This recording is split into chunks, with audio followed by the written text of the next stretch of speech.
Donc, bienvenue à toutes et à tous pour ce webinaire de restitution sur l'enquête qui a été lancée l'enquête qui a été diffusée pour le lancement d'une démarche d'observation de la vie associative en Nouvelle-Aquitaine. Ce webinaire va durer 1 heure à 1 heure et demie.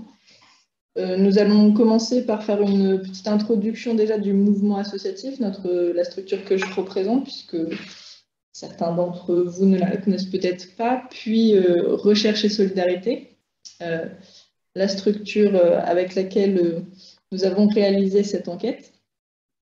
Et enfin, nous rentrerons dans le vif du sujet avec la restitution de cette enquête de lancement. Et n'hésitez pas donc à poser tout au long de ce webinaire vos questions dans le chat, sachant que nous organiserons des petits temps de pause tout au long de la restitution pour également que vous puissiez poser vos questions.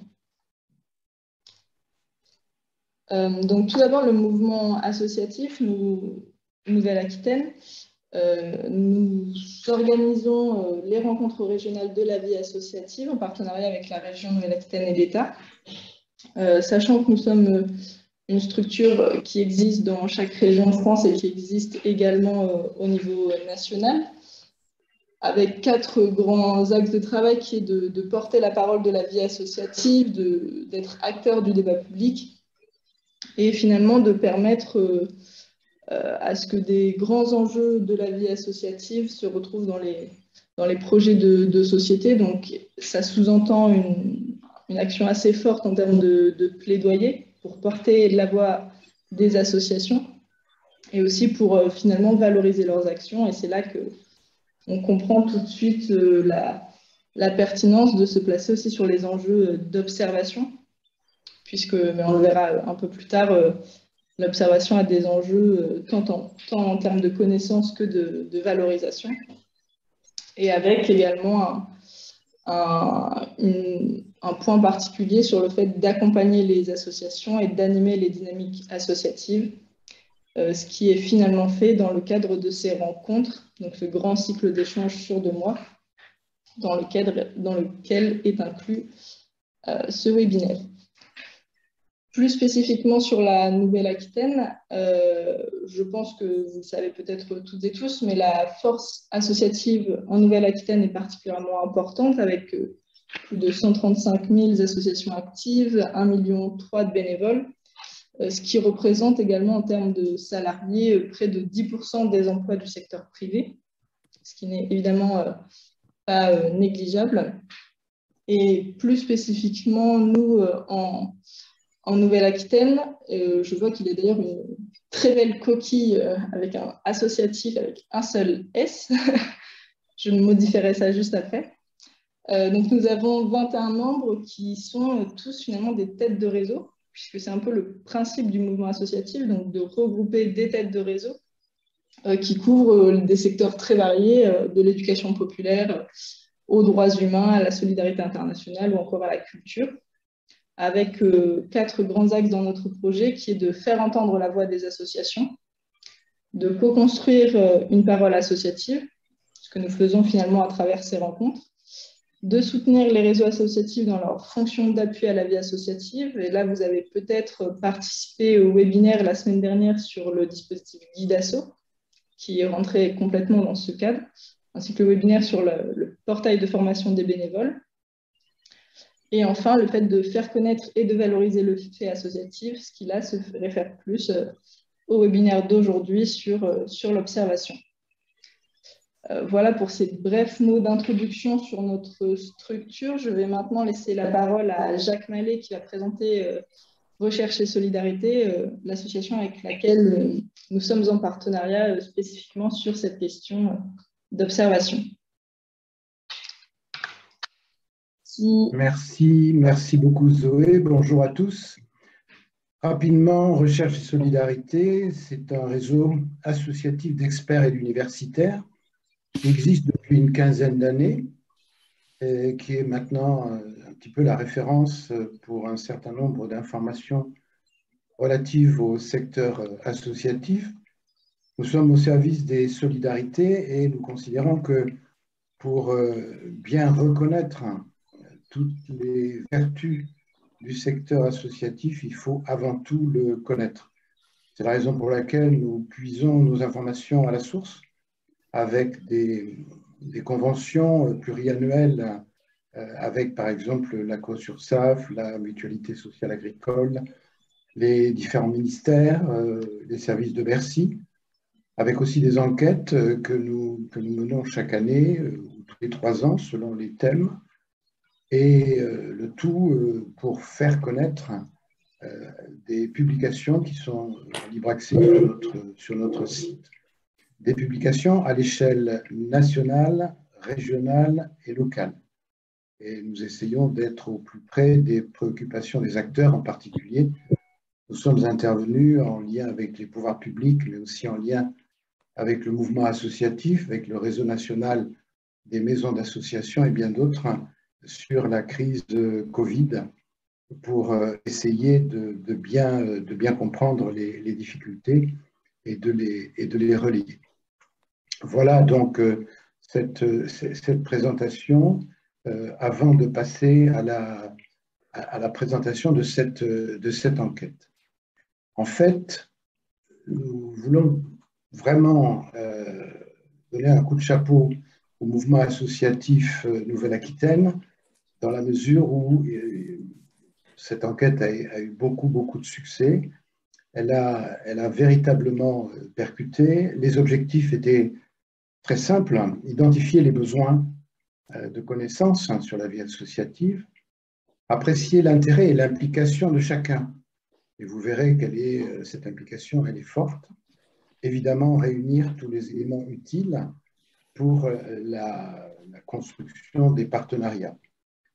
Pour éviter de perdre qui que ce soit en route, tous les acteurs ont été ciblés, et en particulier Zoé avec Amandine d'abord et puis avec Marine ensuite, n'ont pas ménagé leurs efforts pour inviter chacun et chacune à prendre la parole, et le résultat, vous allez le voir, est réussi. Les cibles différentes, donc des acteurs associatifs, membres ou non du mouvement associatif, des structures d'appui à la vie associative, des services d'État et des collectivités locales, et évidemment aussi quelques prestataires de services aux associations. Alors, comment se répartissent les différents répondants? On va le voir, sachant que l'enquête a été menée du mois de novembre au mois de décembre 2021, donc c'est tout récent, et c'est tout l'intérêt d'exploiter une enquête en temps réel. 391 représentants d'associations ont pris la parole, et vous allez le voir, nous avons exploité 348 réponses, dans la mesure où le tableau nous montre que 165 répondants ont considéré que cette démarche d'observation est très utile, 183 ont considéré qu'elle est utile, 38 ont considéré qu'elle n'ont pas vraiment d'avis, d'autres n'ont pas répondu. Par conséquent, pour l'exploitation des réponses, nous nous sommes limités à ce qui est en orange, c'est-à-dire ces 348 répondants, c'est-à-dire presque 90% des répondants qui se sont donc montrés particulièrement intéressés à la démarche.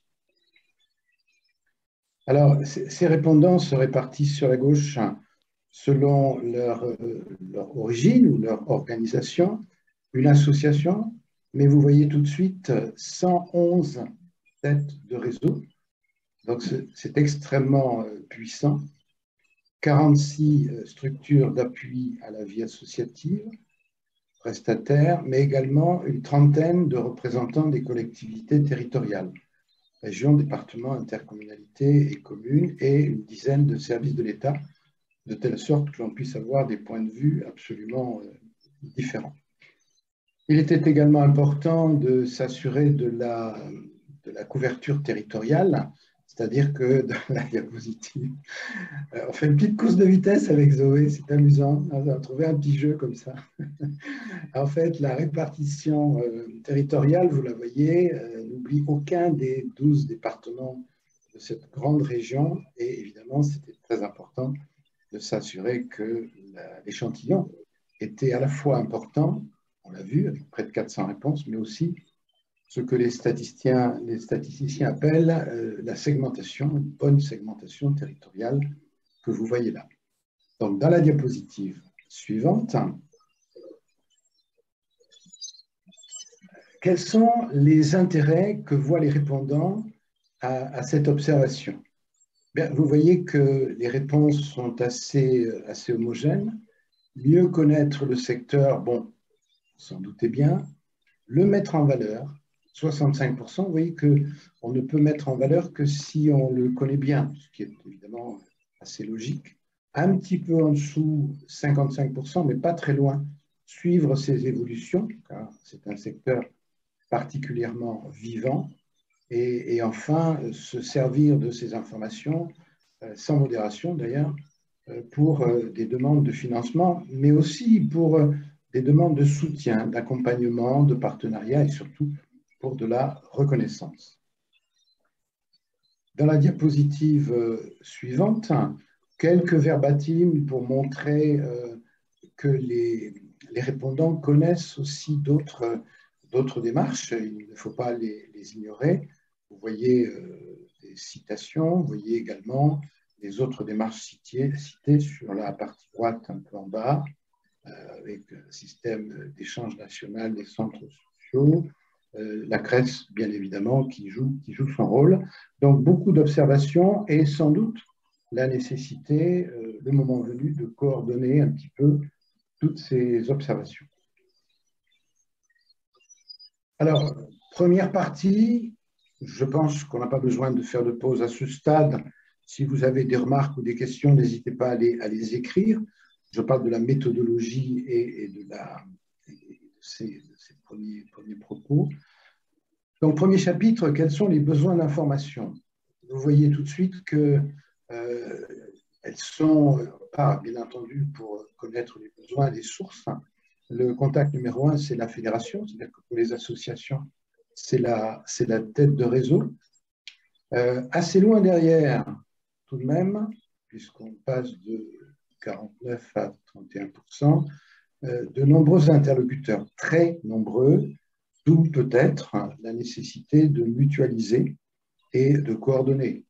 Mutualiser pour éviter que chacun s'échine à aller chercher des informations qui existent par ailleurs, et coordonner pour s'assurer qu'il n'y a pas de distorsion entre les différentes observations.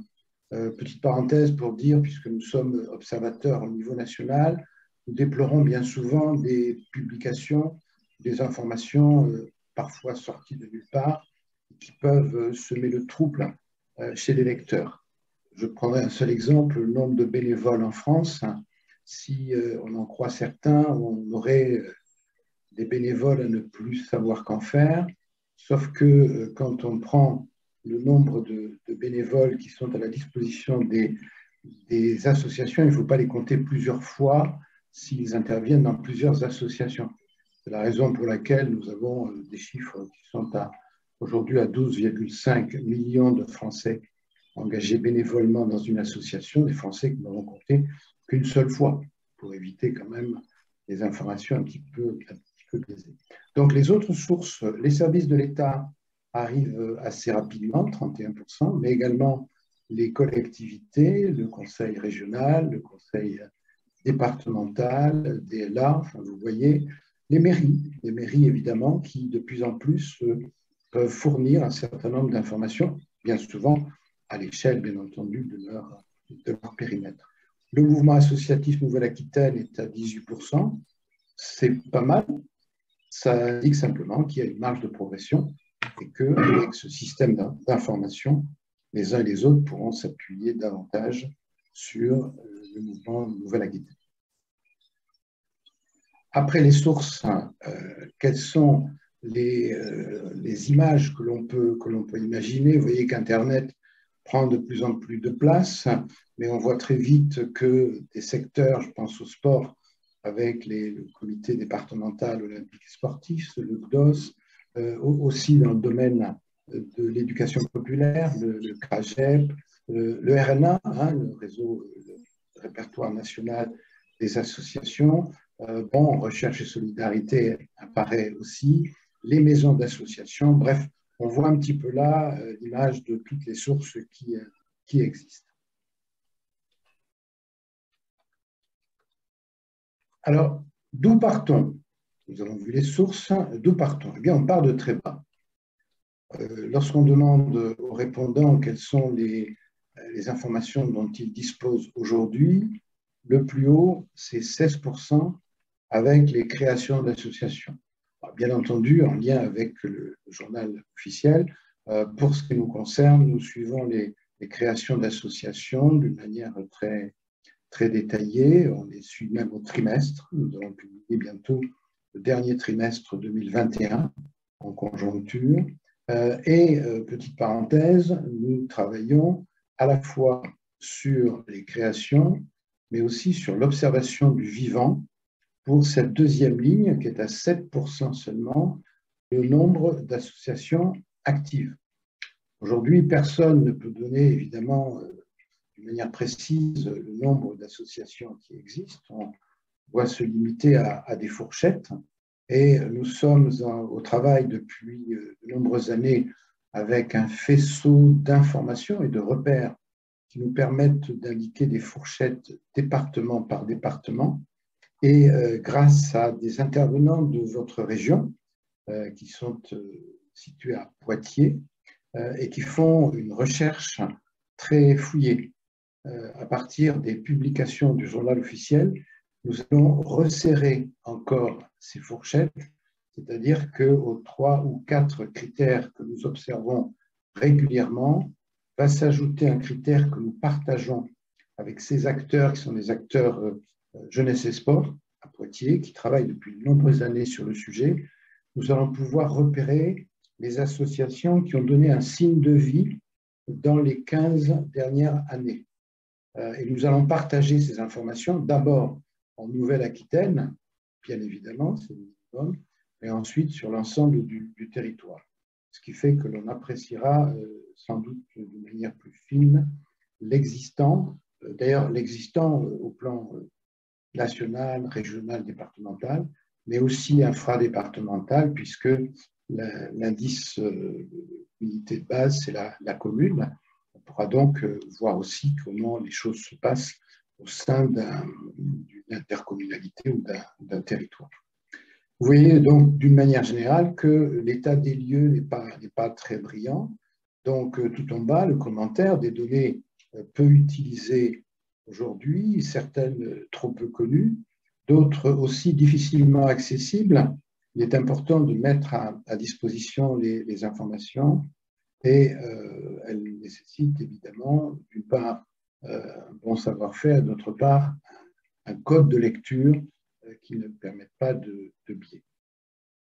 Alors, parmi les autres informations qui sont souhaitées, la diversité associative, évidemment, des données par secteur, nous les avons lorsque je parle des créations d'associations et de la fourchette des associations existantes, ce sera bien entendu décliné par secteur, par périmètre d'intervention, donc éventuellement le maillage territorial, également nombre d'adhérents, les bénévoles par âge. Alors pour les bénévoles, petite parenthèse, nous allons publier en 2022 le bilan d'une nouvelle enquête qui est menée avec l'IFOP et France Bénévolat.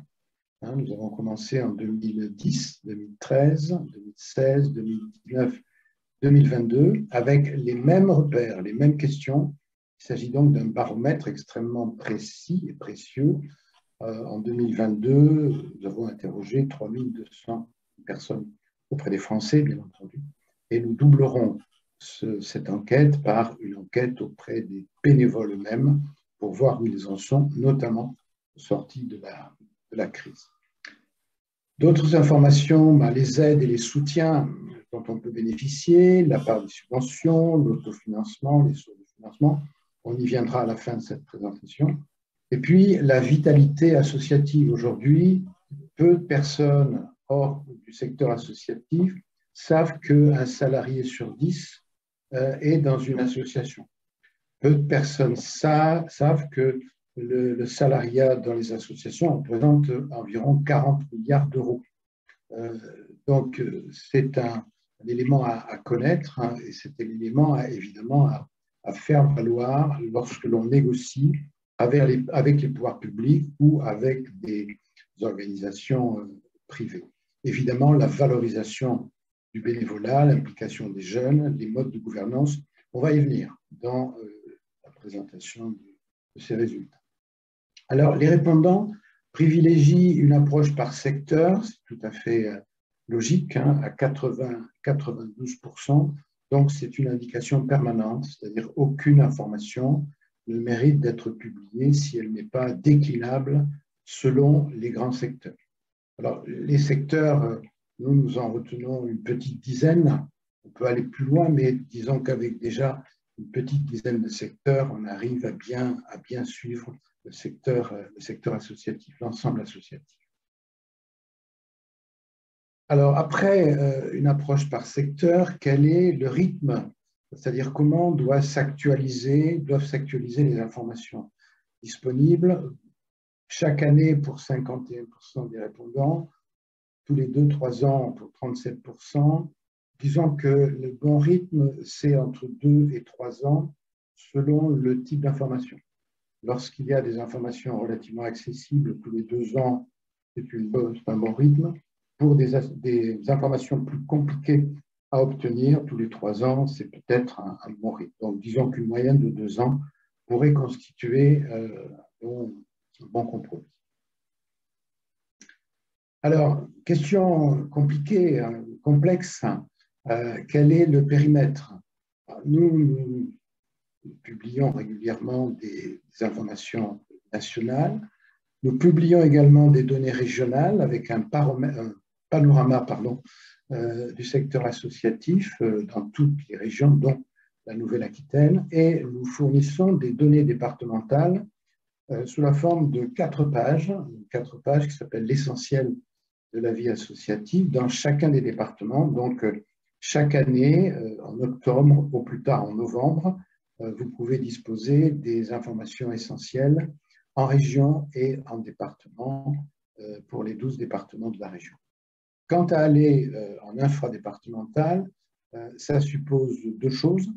Ça suppose d'une part une coopération avec un partenaire, parce qu'à rechercher des données assez compliquées à trouver, autant que cela serve. Donc, c'est toujours avec un partenaire qui sera à la fois un partenaire permettant de réunir les informations, mais également un partenaire qui va utiliser ces informations. Car si elles restent sans utilisation, évidemment, ça ne présente pas d'intérêt.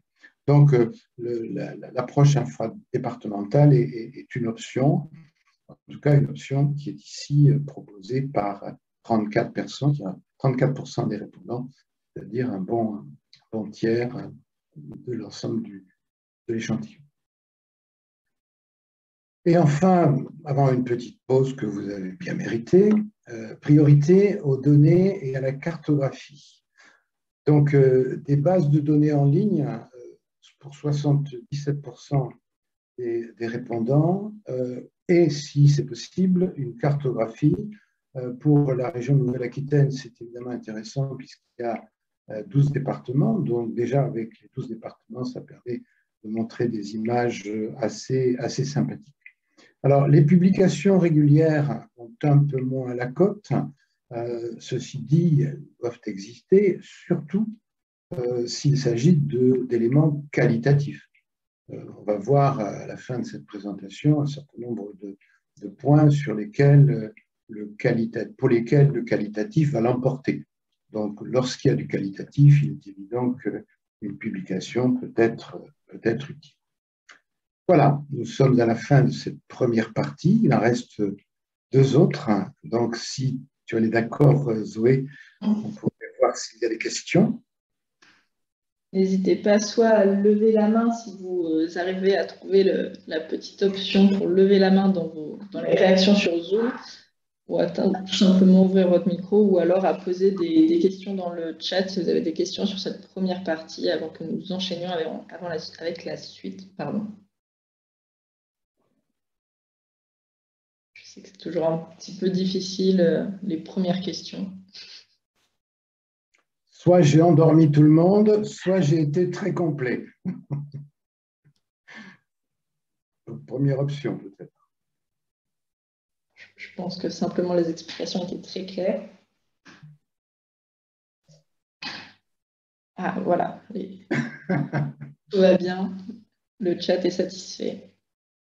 Bon, dans ce cas-là, je pense que nous pouvons continuer. Et évidemment, vous pourrez poser des questions sur cette première partie également à la fin du webinaire. Très bien, merci beaucoup. Donc, à partir de cette première partie, on s'est posé, ou on se pose forcément, la question d'enquête régionale, c'est-à-dire donner la parole régulièrement à un certain nombre de personnes, en particulier dans les associations. Nous avons déjà, puisqu'on a beau passer avec la belle histoire avec le mouvement associatif Nouvelle-Aquitaine, puisque nous avons déjà mené une ou deux enquêtes il y a quelques années, et ces enquêtes sont effectivement l'occasion de donner la parole aux responsables associatifs de manière à avoir à la fois leur ressenti, mais aussi de la couleur et du verbatim. Donc, par rapport à ces enquêtes, que répondent nos amis? Eh bien, très peu de désintérêt. C'est-à-dire que pour 54% des répondants, c'est une idée intéressante, donc une majorité qui est favorable, et pour 40%, pourquoi pas? Alors, pourquoi pas? Sans doute des hésitations, en particulier parce que, OK, une enquête, mais pourquoi faire? Et on s'aperçoit qu'il y a très peu de personnes qui ne voient pas d'intérêt à cela. Donc, pourquoi des enquêtes? Eh bien, pour identifier les difficultés du secteur associatif, évidemment, c'est ce qui frappe. On pense beaucoup aux difficultés, on pense un peu moins au plaisir et aux avancées. C'est quand même l'ADN du secteur associatif que d'être vivant et efficace.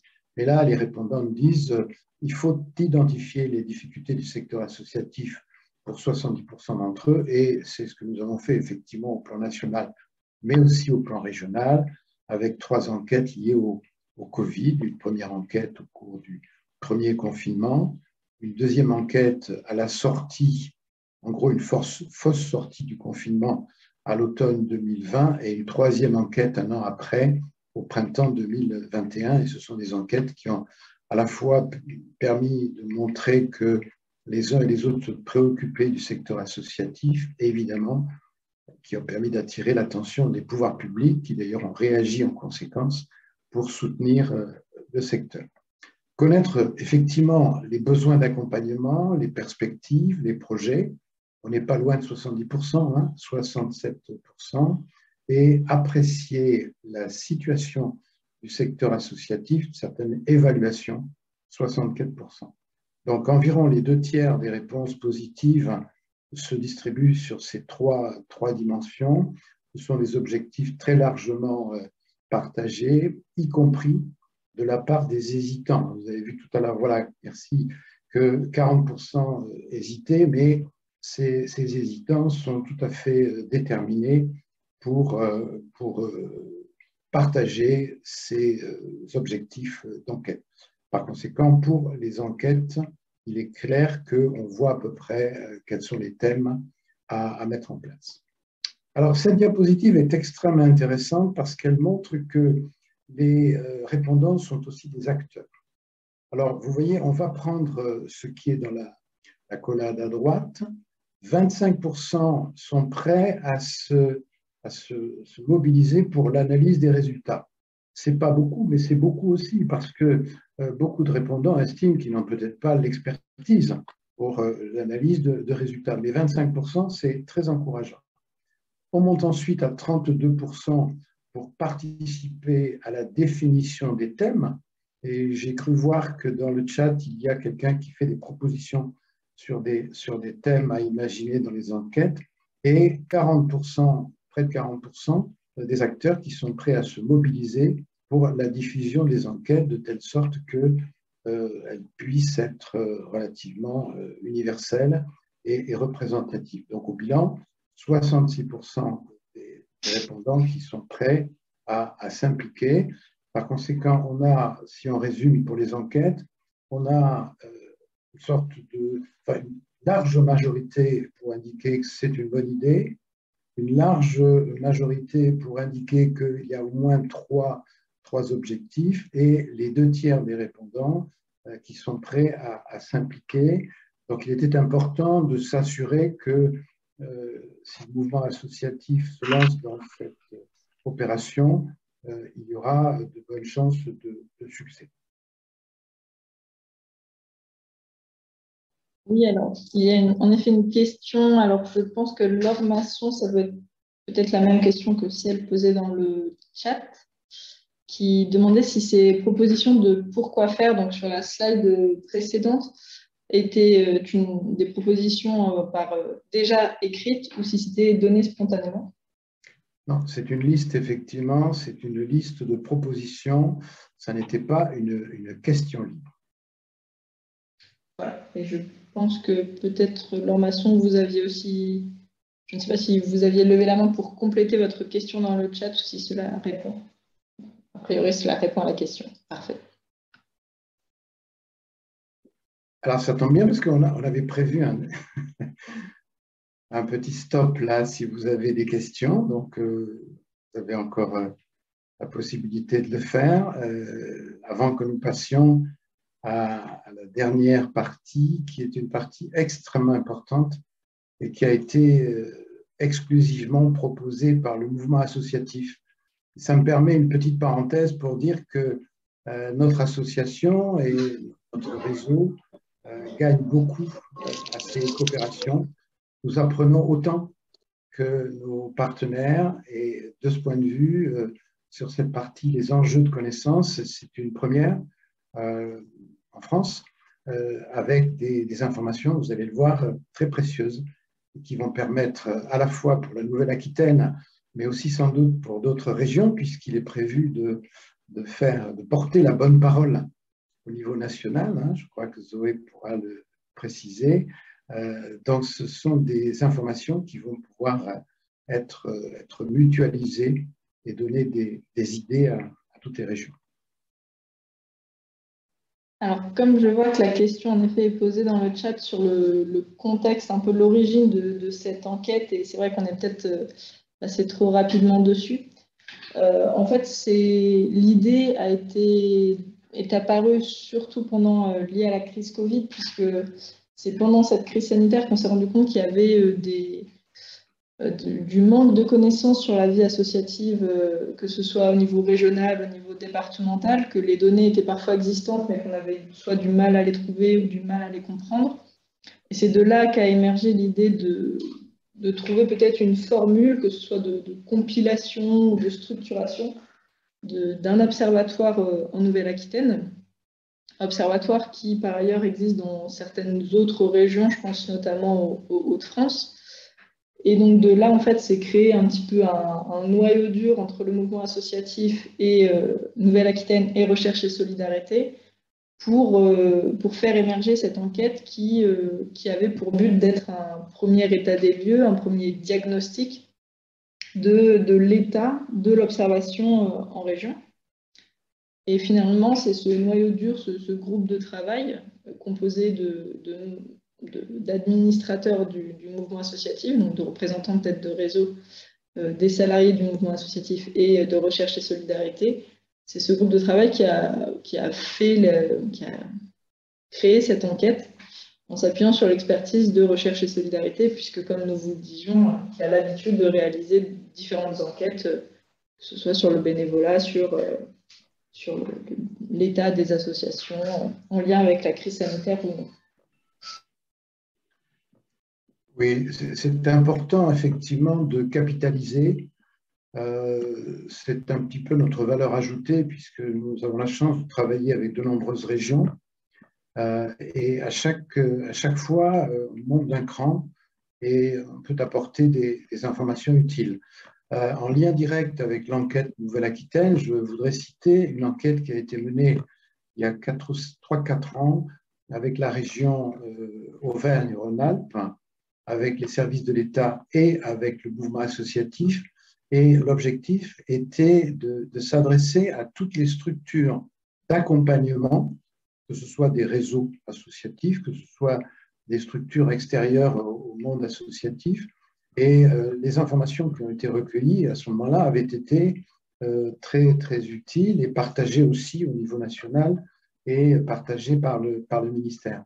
De la même façon, nous avons travaillé avec la région Pays de la Loire, également avec la région Bretagne et dans le même esprit qu'en Nouvelle-Aquitaine, c'est-à-dire en triangle avec enfin en triangle ou en quadrilatère si vous voulez, si on ajoute effectivement recherche et solidarité, c'est-à-dire le mouvement associatif, les services de l'État et la région.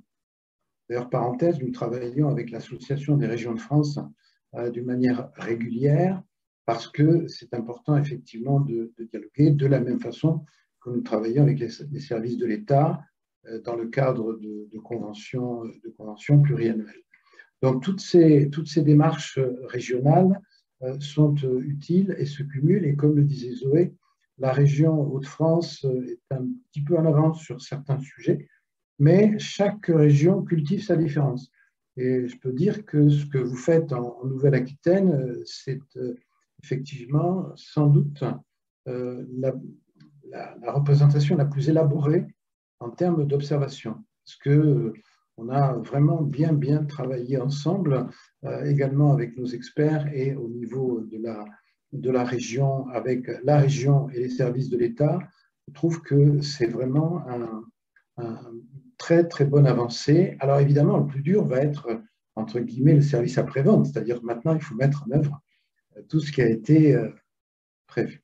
Alors, s'il n'y a pas d'autres questions, Zoé, Sylvana, justement, il y a une question qui fait une transition parfaite avec ta dernière phrase sur de l'information sur finalement, est-ce qu'il y a eu d'autres informations qui ont été recueillies auxquelles que nous n'avions pas anticipées, qui n'étaient pas prévues dans le questionnaire, et qu'est-ce qui en a été fait? Alors oui, tout à fait, puisque comme il s'agissait d'un questionnaire d'état des lieux, de lancement, en parallèle, nous avons mené un état des lieux un peu plus, individuel, en contactant spécifiquement certains interlocuteurs qui faisaient des démarches d'observation, soit sur un secteur, je pense par exemple au sport, soit sur certains départements, voire certains EPCI. C'est une démarche qui est d'ailleurs toujours en cours.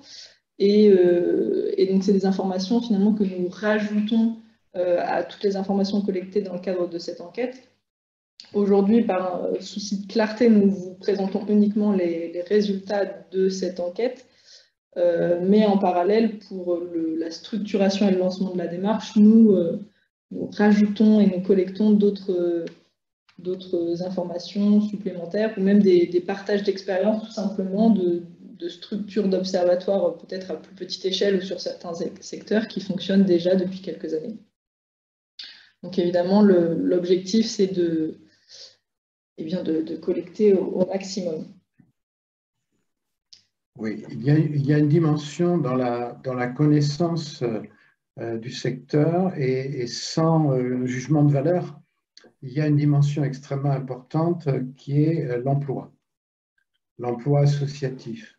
Même si aujourd'hui, cela ne concerne que 10 à 12% des associations, les autres étant exclusivement animées par des bénévoles, ça représente plus de 180 000 employeurs, dont beaucoup de gros employeurs, hein, notamment dans le secteur social. Ça représente 1 800 000 salariés, c'est-à-dire un salarié privé sur 10, comme vous savez, un salarié privé sur 10, c'est plus que le secteur des transports, c'est plus que le secteur de la construction. Donc, il faut petit à petit qu'on considère que c'est quand même un secteur à prendre au sérieux, je parle pour les pouvoirs publics, qu'on doit interpeller régulièrement. Et nous avons la chance de travailler, enfin la chance, c'est-à-dire peut-être un petit peu le mérite depuis plus de 10 ans de travailler avec l'URSSAF, Caisse nationale, c'est le nom qu'on donne désormais, c'est ce que vous connaissez avec les URSSAF, et la mutualité sociale agricole, c'est-à-dire que nous travaillons sur l'emploi associatif à l'année, au trimestre en conjoncture, et nous sommes en mesure tous les trimestres de donner en particulier à nos amis de Nouvelle-Aquitaine les informations relatives à cette région. Et nous avons depuis 3 ans pu travailler en partenariat avec l'ACOS. C'est d'ailleurs un partenariat qui est remarquable puisque un de nos collaborateurs est présent à l'ACOS et travaille directement sur les bases de l'ACOS. C'est-à-dire, ce n'est pas comme, par exemple, lorsqu'on interroge l'INSEE, on pose un certain nombre de questions, on reçoit des réponses. Là, c'est nous qui co-construisons les réponses, c'est-à-dire que la confiance avec l'ACOS-URSSAF est telle que nous avons accès aux bases et nous travaillons sur les résultats associatifs. C'est gagnant-gagnant puisque l'URSSAF a peu d'expérience en la matière connaissance du secteur associatif, et nous avons peu d'expérience sur les petits détails liés à l'emploi. Donc, c'est gagnant-gagnant, et ça dure depuis une dizaine d'années, à tel point que depuis 3 ans, nous avons pu mettre au point un dispositif qui nous dit aux salariés près, si c'est un homme, une femme, l'âge qu'il a, le type de contrat. Alors, type de contrat, on pense CDD, CDI, mais enfin CDD court, CDD long, CDI, mais c'est aussi les contrats d'apprentissage, sont aussi les contrats d'insertion. On va très très loin dans le détail, ceci par secteur, bien entendu. Le temps de travail, au prorata, enfin, versus le temps complet.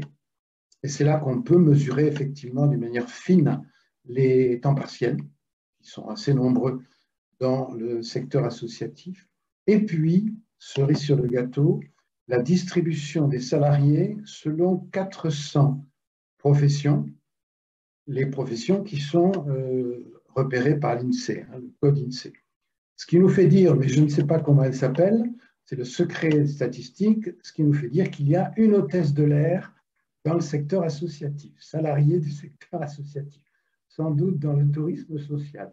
Alors, ceci pour dire que nous allons assez loin dans la connaissance de ces informations, et vous imaginez bien qu'on ne se prive pas de croiser les métiers, les secteurs et l'âge des salariés, de telle sorte que nous pouvons indiquer les secteurs en tension, les professions en tension, en particulier lorsqu'on s'aperçoit qu'il y a une proportion importante de salariés de plus de 60 ans dans tel ou tel secteur. Ça permet d'informer le secteur, ça nous permet d'informer les pouvoirs publics, et évidemment pour les régions qui sont en charge, en particulier de la formation, ce sont des choses importantes dans ce qu'on appelle la gestion prévisionnelle des ressources humaines salariées. Donc, de ce point de vue, nous sommes à la disposition de tous les partenaires qui le souhaitent pour fournir ces informations. Et ce sont des informations évidemment calibrées et quantitatives qui vont très loin dans le descriptif. Voilà. C'était la séquence pub. Merci Jacques pour toutes ces précisions.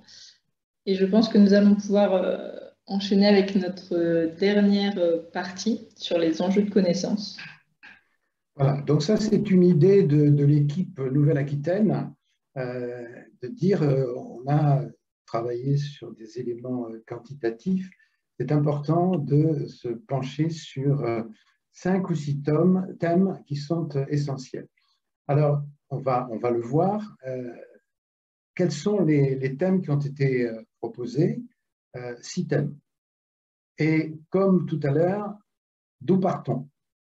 Quelle est la connaissance aujourd'hui? Vous voyez que c'est pas plus brillant que tout à l'heure. On part de pas grand-chose, donc c'est très excitant. Hein. Ça veut dire qu'il y a une forte marge de progression et qu'il y a beaucoup à faire. Et surtout, ça montre que la question est parfaitement justifiée. Donc, première question, la gouvernance et l'organisation des associations. Alors, Il y a la gouvernance, il y a la forme de gouvernance et en contrepoint, il y a évidemment le renouvellement des dirigeants, la question de la responsabilité des dirigeants. On a fait une grosse enquête avec le mouvement associatif national sur la responsabilité juridique des dirigeants, hein, ce qui fait peur, ce qui fait moins peur, comment accompagner. Donc, cette enquête est disponible et sur le renouvellement des dirigeants, nous travaillons chaque année dans une enquête qui s'appelle l'opinion des responsables associatifs pour voir quelle est l'attente des associations pour justement ce renouvellement des dirigeants et on voit que ça vient en 2e ou 3e rang pour ce qui concerne les préoccupations. Donc la gouvernance et l'organisation des associations, moins de 10% des répondants estiment que les informations existantes sont convenables. Les relations entre acteurs. Alors, petite précision, on voit écrit bénévoles, salariés, adhérents.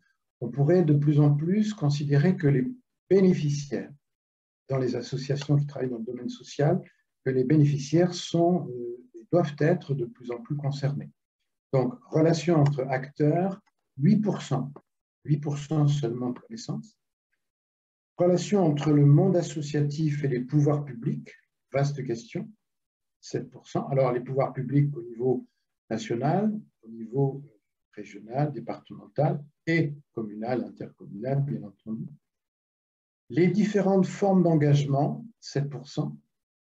Et pour ce qui concerne les différentes formes d'engagement, nous avons sans doute, parce que les choses se sont accélérées au moment du confinement, mis en place ou popularisé cette notion de télébénévolat à la lumière du télétravail, télébénévolat qui se développe de plus en plus dans les associations et qui est une chance, qui sera de plus en plus une chance, non pas du tout exclusive, mais une chance. Les coopérations et les mutualisations entre associations, 6%. Question difficile aussi, dans la mesure où beaucoup d'associations sont très, très prises par leur quotidien et ont parfois peu de temps et quelquefois pas trop d'envie de travailler en commun, mais en lien avec les collectivités, notamment les mairies, en lien avec les maisons d'association. Il y a sans doute des coopérations à mettre en place. Et enfin, vaste question, modèles économiques, diversification des ressources, 5%. Petite parenthèse là aussi pour dire que le réseau Recherche et Solidarité met un point d'honneur à s'investir sur des sujets que les autres ne travaillent pas, des sujets orphelins, et se tient à distance de sujets qui sont travaillés par ailleurs. Par exemple, sur les modèles économiques, vous connaissez sans doute les travaux de l'équipe Tchernonog, et de ce point de vue, nous considérons que pas utile de faire des doublons. Par conséquent, nous laissons à chaque spécialiste les options qu'il souhaite prendre. En revanche, évidemment, nous sommes très présents sur un certain nombre de sujets. Donc, ces 6 sujets, voilà les besoins d'information. Alors, on a mis à droite les besoins les plus, les plus forts, vraiment. Donc, vous voyez que sur tous les sujets, il y a une attente importante, et puis en bleu sur la partie gauche, éventuellement en plus. Donc, on arrive, grosso modo, autour de 80%, les 80% des répondants qui sont intéressés par chacun des 6 sujets. J'ai cru voir les têtes de réseau apparaître dans le chat. Petite parenthèse pour dire qu'au-delà de ce que Zoé a présenté comme une synthèse des résultats de l'étude, nous avons également, bien entendu, travaillé sur la ventilation des réponses, en particulier parmi les têtes de réseau. Par conséquent, il y a l'équivalent de tous ces chiffres auprès des 111 têtes de réseau qui ont participé. Vous voyez donc une attente importante pour chacun de ces 6 sujets à partir d'une connaissance inférieure à 10%, une attente qui est de l'ordre de 80%, donc manifestement une feuille de route à construire et beaucoup de souhaits. Je vais revenir sur la slide précédente, puisqu'en effet, il y a une question de Patrice Masneau dans le chat sur n'est-il pas surprenant que les associations et têtes de réseau qui ont répondu ne soient que 9% à dire qu'elles manquent d'informations sur leur propre activité quotidienne, c'est-à-dire le fonctionnement, la gouvernance, etc. Peut-être clarifier un petit peu ces chiffres. Non, elles sont 9% à dire qu'elles ont ce qu'il leur faut. Donc 91% disent qu'elles n'ont pas ce qu'il leur faut. Voilà. Il faut bien le lire dans ce sens-là. Je ne sais pas qui a posé la question. Patrice Mancino, alors oui, et qui répond oui justement. Alors, est-ce que, dans le sens, j'imagine, est-ce que ça peut être surprenant de se dire qu'elles manquent de connaissances sur leur propre activité? Alors, je ne sais pas si c'est vraiment surprenant. Après, on peut estimer que c'est peut-être problématique. Non, effectivement, c'est intéressant de prolonger et la question est justifiée. La question est justifiée. La question, c'est disposez-vous d'informations sur les enjeux suivants. Donc, sur l'enjeu gouvernance et organisation des associations, c'est d'une part, pas par rapport à l'existant de la gouvernance aujourd'hui, mais sur les enjeux que présente la gouvernance. C'est-à-dire en quoi la gouvernance va conditionner le maintien, le développement, la survie parfois d'une association. Mais l'enjeu, c'est aussi collectif, c'est-à-dire c'est d'une manière générale la gouvernance des associations comme enjeu pour le développement du secteur associatif. Et ce n'est pas étonnant du coup que seulement 9% des répondants indiquent qu'ils sont à peu près au clair sur ce sujet-là.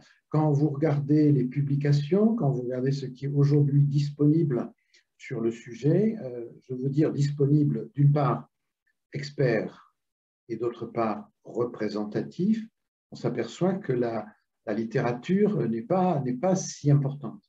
Ça explique bien que sur ce point-là, il y ait, comme sur les autres, une certaine frustration.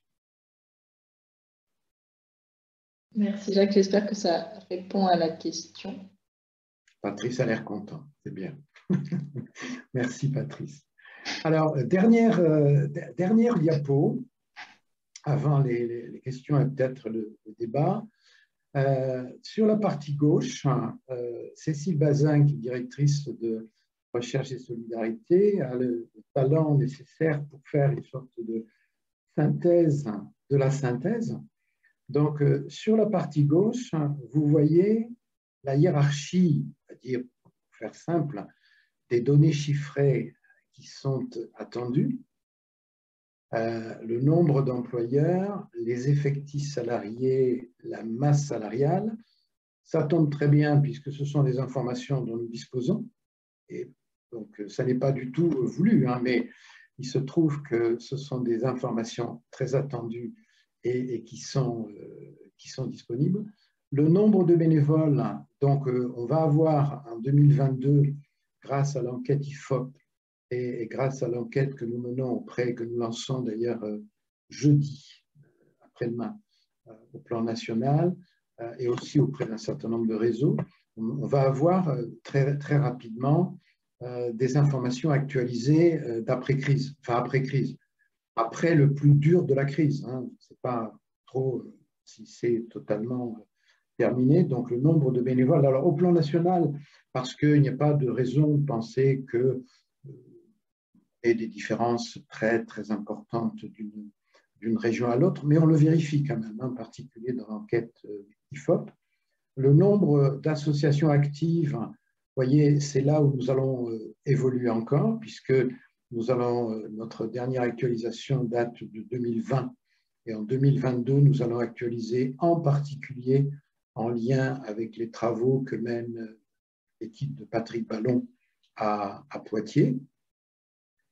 L'aide à la formation, les aides à la formation des bénévoles, donc ça, évidemment, le mouvement associatif en lien avec la région est particulièrement bien placé pour fournir ces informations. Et puis, il y avait effectivement des questions qu'on n'a pas abordées, mais qui permettaient aux répondants d'indiquer d'autres types d'informations qui leur seraient utiles, par exemple les bénéficiaires du FDVA2, le nombre de services civiques, voilà, toutes ces informations-là. Donc, vous voyez la hiérarchie en gros, ça veut dire que ça donne une indication pour la feuille de route qui pourra être préparée par l'équipe du mouvement associatif avec la participation de tous les acteurs qui se sont dit motivés. Sur la partie droite, on reprend les 6 éléments relatifs aux enjeux de connaissance. Vous voyez, 61% sur les coopérations entre associations. Il y a de plus en plus effectivement besoin de se grouper. C'est d'ailleurs l'ADN du secteur associatif, de coopérer. Les relations avec les pouvoirs publics, qui viennent immédiatement après, parce que c'est un enjeu. Et je crois qu'on peut saluer dans ces moments compliqués les pouvoirs publics, je parle des services, qui se sont mobilisés fortement pour écouter et accompagner les acteurs associatifs. Les différents modèles économiques, alors je crois qu'une publication récente de l'équipe Tchernonog a été ou est disponible sur le sujet avec les nouveaux modèles économiques. Sur la question de la gouvernance et de l'organisation, 51%, les différentes formes d'engagement, dont nous travaillons beaucoup sur ces formes d'engagement, nous travaillons dans le cadre d'un groupe qui rassemble tous bénévoles, jeunes et bénévoles, Passerelle et compétences, France Bénévolat, l'IEDH, qui est l'Institut européen de développement humain, qui travaille sur la formation, et un accompagnateur qui s'appelle Acquaintance, et qui apporte des formations en termes d'engagement. Et puis, nous travaillons également avec Solidatech qui appartient au groupe Emmaüs et qui travaille sur le numérique et la façon dont on peut agir, en particulier en télébénévolat, au plan numérique. Alors, peut-être, petite parenthèse, pour devancer éventuellement des questions, il est clair que le télébénévolat, c'est une façon d'intervenir à distance si on est peu disponible, peu mobile, si on a de l'expérience, mais ça ne dispense en rien de la fréquentation des associations, du lien social et de la convivialité. Soyons bien clairs, ce ne sont pas des mercenaires qui vont être un jour à la disposition d'une association, ce sont des membres à part entière d'une association, mais si vous êtes en milieu rural, isolé, si vous êtes un petit peu bloqué, jeune père ou jeune mère de famille avec des petits-enfants turbulents, si vous êtes très pris jusqu'à 22 heures et seulement disponible après, eh bien, un petit travail, une petite coopération numérique est extrêmement précieux. Je ne parle même pas, enfin plutôt j'en parle, des personnes handicapées qui ont des difficultés de déplacement. Voilà. Alors, il y a beaucoup de fonctions, il faut les explorer. Il y a beaucoup de fonctions qui peuvent être en totalité ou en partie accomplies ou exercées à distance, avec le téléphone, avec l'ordinateur ou d'autres formes de relations. Donc, toutes les formes d'engagement sont importantes à explorer, et notamment avec Passerelle et compétences ou d'autres interlocuteurs, ce qu'on appelle des missions bénévoles. C'est-à-dire que les associations n'ont pas forcément un besoin pérenne pour telle et telle fonction. On peut très bien se mettre à la disposition d'une association pour une mission qui va durer quelques heures, quelques jours ou quelques mois, et qui sera aussi d'une très forte valeur ajoutée, puisque bien évidemment, c'est une mission qui nécessite un savoir-faire important. Je prends l'exemple de la communication. On peut avoir un jeune étudiant en communication qui se met à la disposition d'une association pour l'aider à soit à développer son site, soit à monter un dossier de promotion à l'occasion d'une manifestation.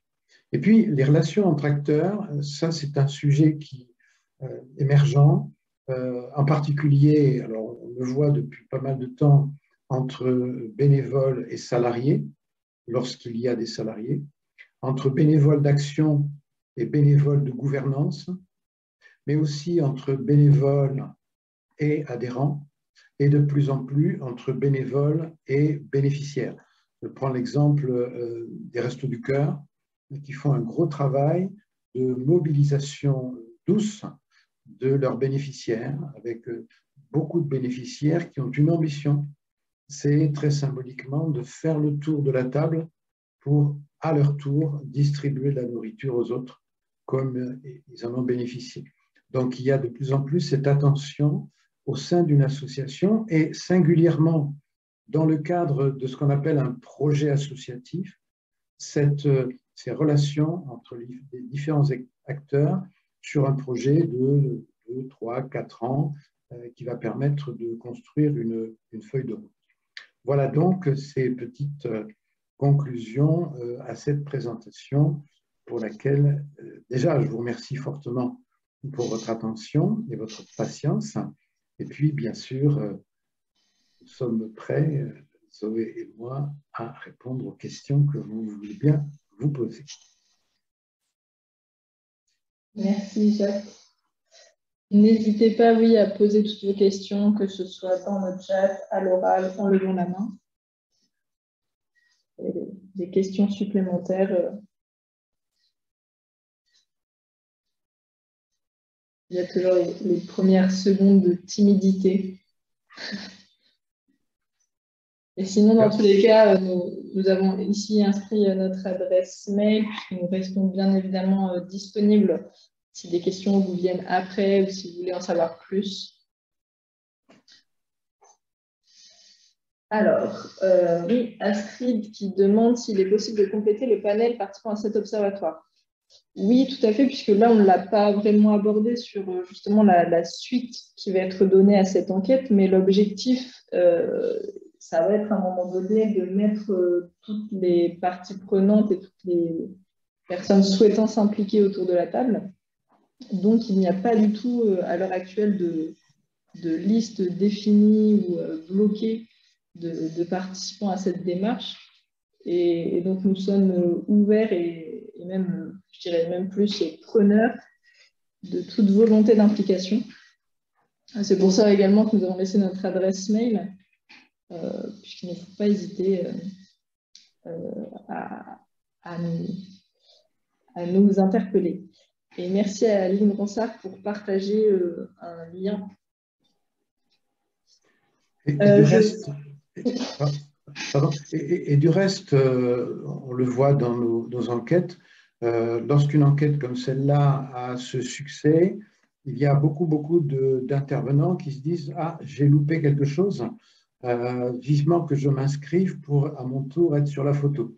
Donc, c'est le bon moment, en particulier au moment de la restitution, c'est le bon moment d'étoffer et de faire en sorte que la famille s'agrandisse. Il n'y a pas de souci. Tout à fait. Et je vois qu'il y a également une main levée. Une question. Ah, il faut réactiver. Bonjour. Voilà. Oui, excusez-moi. Oui, bonjour. Moi, je suis Sylvie Alfondéry de l'association Autour du 1er mai qui intervient en Corrèze. On n'est pas très nombreux. Et on fait un travail particulier sur les questions d'insertion et de rendre compte à travers le cinéma de toutes les tentatives et les pratiques associatives autour de l'insertion et la transition. Donc, j'aimerais savoir si vous avez une idée dans votre questionnaire du nombre des associations qui relèvent de l'insertion et de la transition, en gros. Alors, je ne sais pas si Jacques souhaite répondre, peut-être. Alors, je n'ai pas ça en direct, mais cela figure sans doute dans l'Excel, la distribution selon les secteurs d'activité. Hein, ceci dit, l'insertion, je ne sais pas si elle a été prévue en l'état. Je n'en suis pas sûr. Mais avec la raison sociale des répondants, parce que les répondants laissaient leur adresse et leur raison sociale. Il est possible sans doute de regarder, déjà de voir quels sont vos amis de Corrèze qui ont participé à l'enquête, puisque c'est intéressant. Et puis aussi, c'est une occasion de regarder et de voir quelle est la raison sociale de ces Corréziens. Il est vraisemblable qu'on trouve des répondants qui sont dans le domaine de l'insertion, et encore une fois, plus par la raison sociale et par le titre de leur association. Merci. Excusez. Vous partagez la suite des festivités avec la suite du programme de ces rencontres régionales de la vie associative, puisque comme vous le voyez normalement à l'écran, nous venons de conclure le cycle des 3 premiers webinaires. Et nous allons maintenant, à partir de la semaine prochaine, avoir 4 ateliers participatifs. Le premier qui sera sur les spécificités de mobilisation des jeunes et comment les associations peuvent s'adapter pour favoriser l'engagement. Ensuite, sur les pratiques associatives des jeunes en milieu scolaire. Donc là, sur le premier, on était sur les plus de 18 ans. Sur le second atelier du 29 mars, on sera sur les collégiens et lycéens. Et ensuite, en avril, deux ateliers un petit peu en miroir sur l'accompagnement. Le premier sur l'accompagnement par les têtes de réseau et le second sur les attentes et les besoins des associations vis-à-vis, cette fois-ci, de tous les types d'accompagnateurs. Et ensuite, nous aurons la journée de clôture et enfin un temps convivial en présentiel à Bordeaux où vous êtes toutes et tous conviés. Donc, toute l'inscription est sur notre site internet pour s'inscrire, pardon. Donc, n'hésitez pas. Et je vois qu'une main est levée. Je laisse la parole à ma collègue Marine Boudville. Bonjour tout le monde. Juste pour préciser, donc cette journée de clôture, vous êtes évidemment les bienvenus, d'autant que le repas sera pris en charge. Et surtout, là où tous les ateliers, tous les webinaires se passent en distanciel, si vous voulez vivre ce que viennent de vivre Sylvie et Mathieu de façon peu intime finalement devant tout le monde, peut-être que vous pourrez avoir des discussions, des échanges, des rencontres comme ça un peu privilégiées lors de cette journée de clôture. Ce sera vraiment l'occasion de pouvoir rencontrer les acteurs de la région pendant la journée de clôture. Et je voulais ajouter autre chose. Oui, on nous demande si les ateliers, s'il était possible de bénéficier des enregistrements de tous les webinaires. Et donc, tous les webinaires sont mis au fur et à mesure, avec un petit délai de retard pour certains, sur notre site. Voilà, c'était tout pour moi.